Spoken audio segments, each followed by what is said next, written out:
Olá, boa noite, seja muito bem-vindo ao ND, que hoje vai falar sobre o Julho Verde, o mês de conscientização sobre o combate ao câncer de cabeça e pescoço. Sobre esse assunto, a gente conversa hoje, então, com a doutora Silvia Miguel Picado Petrarrolha, médica cirurgiã de cabeça e pescoço. Tudo bem, doutora? Seja muito bem-vinda ao ND, como é que vai?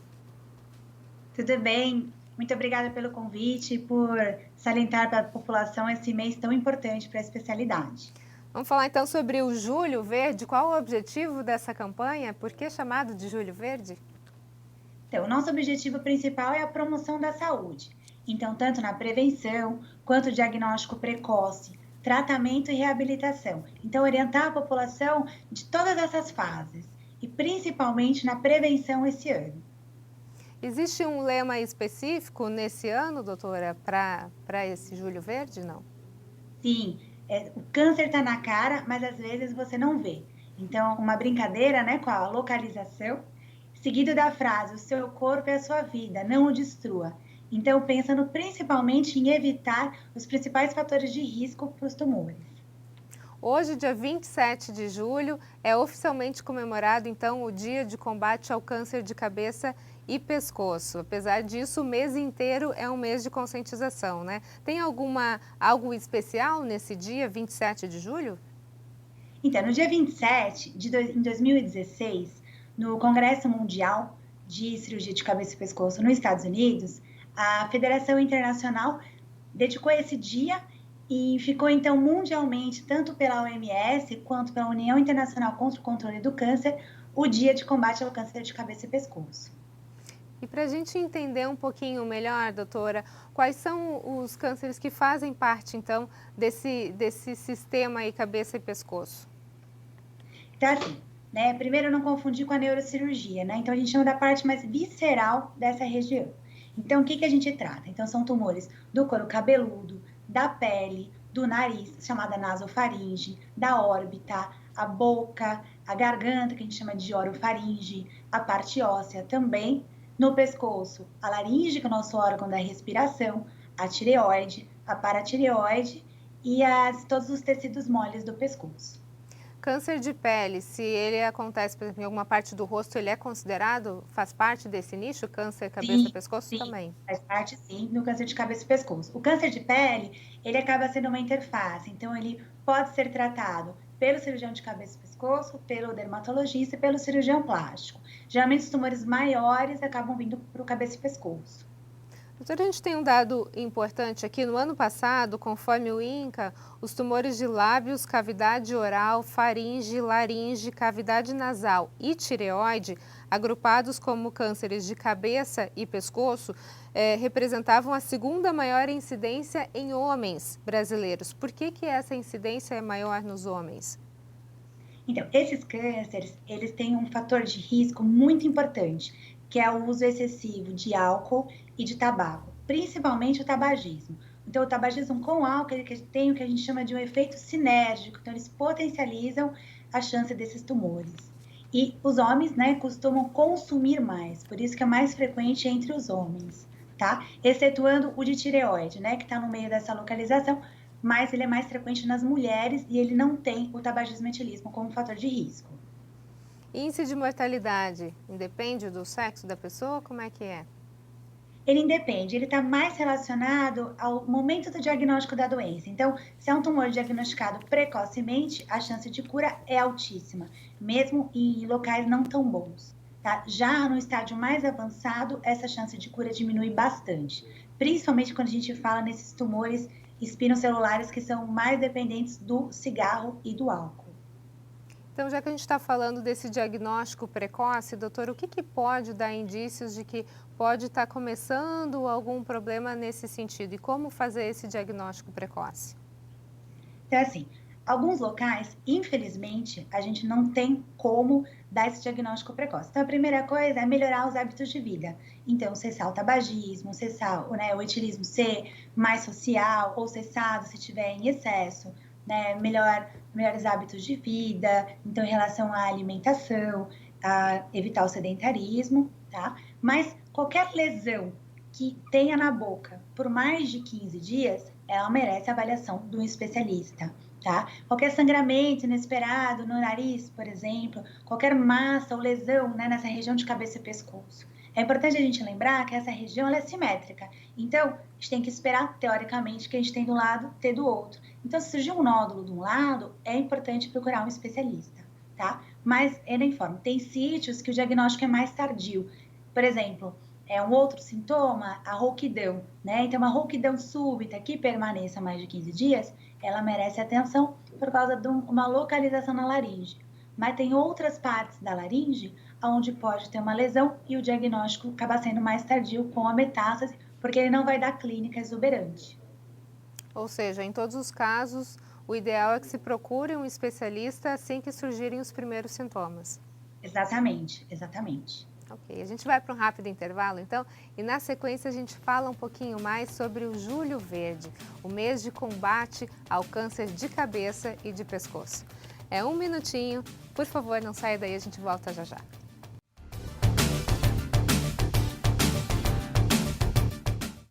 O ND está de volta. O nosso assunto de hoje é Julho Verde, o mês de conscientização sobre o combate ao câncer de cabeça e pescoço. E sobre esse assunto a gente está conversando com a doutora Silvia Picado, médica cirurgiã de cabeça e pescoço.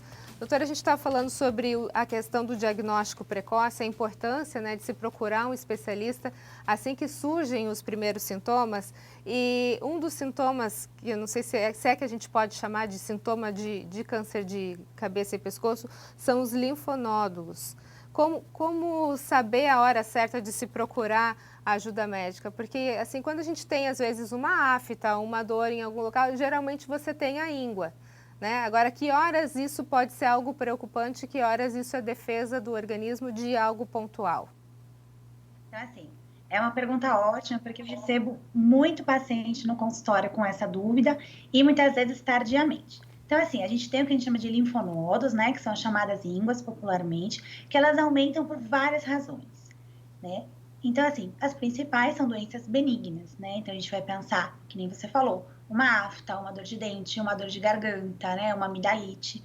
Tudo isso pode fazer com que esses linfonodos aumentem, tá? Então, assim, os pacientes que têm menos de 45 anos com esses linfonodos por menos de um mês, pode ficar tranquilo que a maior parte das vezes é reacional, tá? Se por mais de um mês eles perdurarem, é bom que um especialista avalie.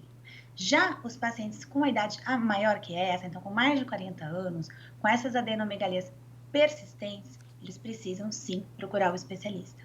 Por quê? Porque a gente sabe que o paciente mais velho, ele tem uma chance muito maior desses linfonodos aumentarem serem por tumor, tá? Então, é muito importante a gente pensar na faixa etária. Uma outra coisa importante lembrar é que as crianças fazem muita adenomegalia como reação vacinal. Então, para as mães, é bem comum que depois que seu filho tome vacina, ele fique com alguns linfonodos, tá? Mas eles têm características diferentes, tá bom? Mas caso eles sejam persistentes, é necessário procurar o especialista. O especialista consegue identificar a diferença de um linfonodo que tenha características de câncer de um outro que seja algo pontual, só batendo o olho ou apalpando? Então, muitas vezes sim, né? Os linfonodos, geralmente, quando eles são móveis, que a gente chama de fibroelástico, a palpação, então eles mais molinhos, você consegue ver essa movimentação, chance muito maior de ser benigno. Um fator que chama muita atenção é o que a gente chama de conglomerado. O que que são? São linfonodos juntinhos. Então, linfonodos juntinhos chamam mais atenção para a malignidade. Ou quando eles são muitos, ou numa localização mais baixa aqui do que a gente chama do ocioide. Então, também são linfonodos mais suspeitos, né? Nesses casos, a gente costuma pedir um ultrassom. O ultrassom, ele define bem se é um linfonodo suspeito ou não. E, a partir daí, a gente prossegue a investigação.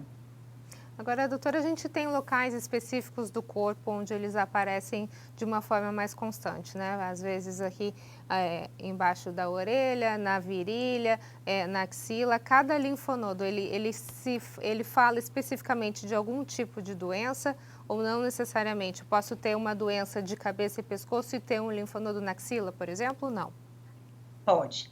Vou dar um exemplo para você. Muitas vezes é o cabeça e pescoço que dá o diagnóstico dos linfomas, né? E os linfomas, um tumor proveniente do próprio sistema linfático, ele pode se manifestar com linfonodo no pescoço, um linfonodo na axila, na virilha, e com isso te dá o diagnóstico de um linfoma. Já para o tumor de cabeça e pescoço, quando ele tem um gânglio aumentado e tem o tumor junto, a gente chama de uma metástase regional. Então, uma metástase que, teoricamente, ainda tem uma chance grande de cura. Agora, quando é de um tumor de cabeça e pescoço e esse linfonodo é longe, é distante, na virilha, aí já é um tumor que disseminado, então que se espalhou. Mas é raro, tá? Não é frequente na nossa área. Vamos falar um pouquinho sobre as aftas, doutora, que eu acho que é uma coisa muito corriqueira, muita gente tem e tem gente que tem ela muitas vezes, às vezes até por mês. O que pode ocasionar uma lesão como a afta, por exemplo? Então, assim, é bom a gente primeiro diferenciar, porque a afta é uma úlcera benigna, tá? Ela tem várias razões, né? Então, a baixa imunidade, o tipo de alimento que é consumido. Então, quando elas não cicatrizam, quando elas não melhoram e são muito dolorosas, elas podem ser uma úlcera precursora de um tumor. Então, uma lesão na região da boca, lábio, cavidade oral, gengiva, que não melhore por mais de 15 dias, ela precisa de avaliação do especialista, tá? Eu te oriento que as pessoas não se mediquem na farmácia por conta disso, porque muitas vezes as pessoas acabam comprando pomada anestésica, então sente uma melhora, mas acaba fazendo uma maquiagem, né? E nos casos que isso cresce, cada vez fica mais trabalhosa a cirurgia com maior chance de sequela. A gente tem um dado aqui, mais um dado importante, doutora. O INCA aponta que o Brasil registra cerca de 41 mil novos casos de câncer de cabeça e pescoço a cada ano. Apenas para a gente ter um comparativo desses casos aqui, quantos casos de câncer, de uma forma geral, surgem, só para a gente entender qual é o ranking que o câncer de cabeça e pescoço ocupa no Brasil. Então, assim, se a gente for contar o geral, aproximadamente 625 mil casos de câncer no geral por ano, né? A tireoide é responsável por quase 14 mil. É um número bastante expressivo, né? Se a gente for... Sim. Anteriormente, a senhora mencionou a questão de três fatores, o tabagismo, o álcool e o sedentarismo. Vamos começar a destrinchar eles um pouquinho aqui, doutora. Tabagismo, a gente sabe, né, que faz mal para a saúde, todo mundo fala que fumar faz mal, enfim. Agora, eu acho que para as pessoas, às vezes, terem um pouco mais de consciência, entenderem o que o cigarro realmente faz no corpo humano, é possível que a gente precise dar um pouco mais de informações. No caso do câncer de cabeça e pescoço, o que o cigarro interfere? Assim, o tabagismo, junto com o etilismo, ele é responsável por 90% dos tumores de uma linhagem que a gente chama de espinocelular ou células escamosas, que é o tumor mais frequente. Ele tem uma relação importante dose dependente, então, se você fuma mais, você tem uma chance muito maior de ter esse tumor, tá? E também o tempo, né? Então, assim, quantos maços por dia, por quanto tempo, tá uma relação muito importante. Também é importante a gente pensar nesses cigarros que o pessoal fuma, cigarro de palha, cigarro sem filtro, cigarro elétrico, todos eles também aumentam a chance do carcinoma de células escamosas, tá? Com o álcool tem um efeito sinérgico mais forte ainda. Tem algum cigarro pior? O pior é o sem filtro, mas todos vão fazer esse mal assim, e a gente não consegue saber o quanto dose dependente, tá? E muitas vezes, não é raro a gente ver no consultório o paciente que já parou de fumar há 10 anos e depois de tanto tempo surge o tumor. Agora, essa combinação que a senhora estava falando, né, de cigarro com bebida alcoólica, acho que ela ainda ganha um plus quando a gente falar, de repente, no sul do Brasil, quando a gente tem uma população que bebe muito chimarrão pela questão da temperatura da água, né? Isso pode ser um indício porque a gente tem esses números de câncer de cabeça e pescoço mais acentuados no sul do país? Com certeza. Então, assim, tudo que for muito quente pode sim levar a uma lesão futura. Então, você tomar um café quente, né? Tem gente que tem esse costume, né, de tomar sempre bebida muito quente, isso pode sim ser um precursor de um tumor de cabeça e pescoço. Ou seja, Assim como quando a gente for pensar na pele, uma queimadura prévia, aquelas queimaduras solares, que a pessoa fica toda vermelha, muito frequente, também aumentam a chance de um câncer de pele. Então, só para a gente ter ideia dessa temperatura, queimou a língua, está fazendo mal para todo o resto do organismo. Exatamente. Ok, a gente vai para um rápido intervalo, então, e na sequência a gente fala um pouquinho mais sobre o Júlio Verde. É um minutinho, não sai daí, eu volto já já.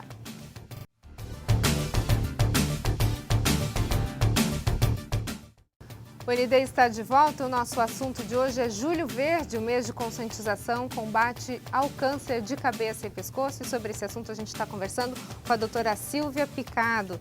Doutora, a gente está falando sobre alguns fatores de risco e é fato que outros fatores de risco, um deles seria a infecção pelo vírus HPV e a prática de sexo oral sem o uso de preservativos. Esse pode ser um dos grandes riscos para a questão do câncer de boca, por exemplo?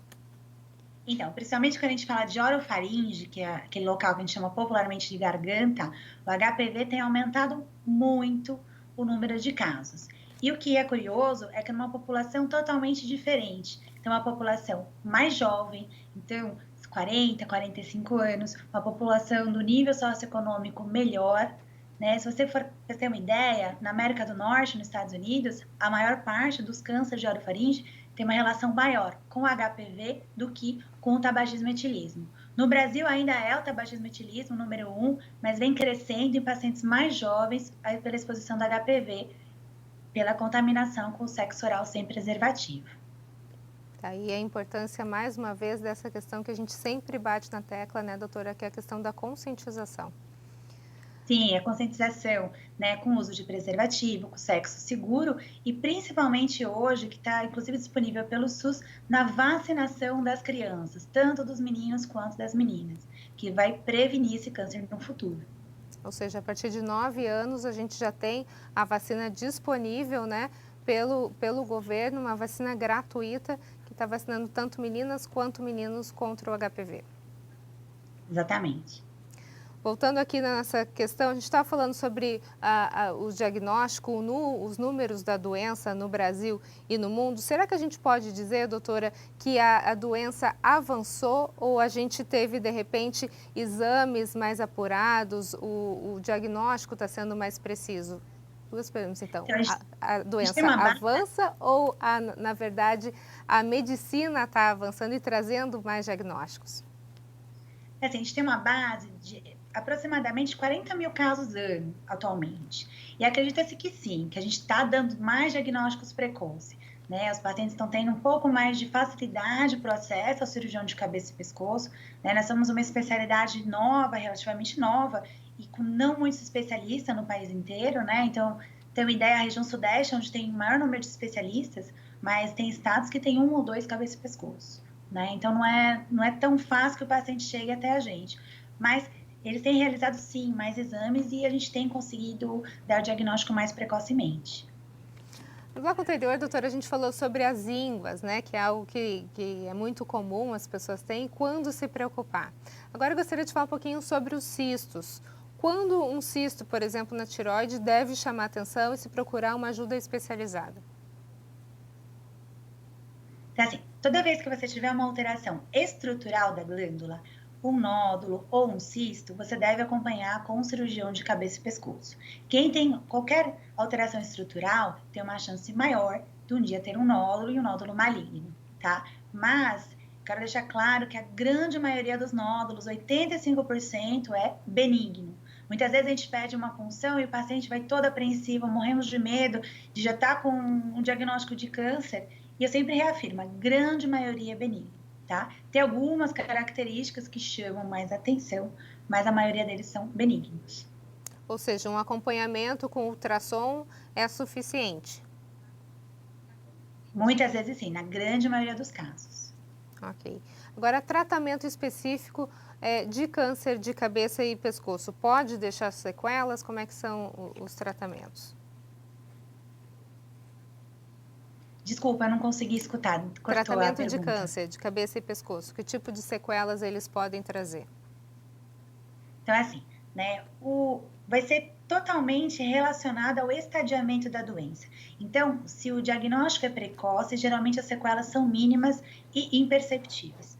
Se o diagnóstico é mais tardio, a gente pode ter sequelas desde paralisia do nervo facial, então a pessoa não conseguir mais movimentar, né, esse nervo que faz a nossa mímica da face, então fecha os olhos, puxa o sorriso, né? Por exemplo, pode precisar de uma traqueostomia definitiva para respirar, pode precisar de uma sonda para se alimentar, muitas vezes vai ter rouquidão, vai ter dificuldade da fala, mas isso na maior parte das vezes em casos mais avançados. tá? É importante a gente separar, né, essas complicações são a maioria dos tipos espinocelulares, né? O câncer de tireoide, a gente trata como uma entidade diferente, que são complicações diferentes, né? Ele é um câncer que ele costuma ter uma baixa agressividade, então quase não dar sequelas pós-tratamento. Ok, então tá aí todas as dúvidas tiradas com a doutora Silvia Picado. Doutora, muito obrigada pelas suas informações. Vamos ainda conscientizar até o finalzinho desse mês de julho aí a importância da gente combater o câncer de cabeça e de pescoço. Muito obrigada. Muito obrigada, foi um prazer conversar com vocês. Obrigada, ND fica por aqui. Uma ótima noite para você. Fique agora com o Jornal da Band. A gente se vê. Um abraço. Até mais.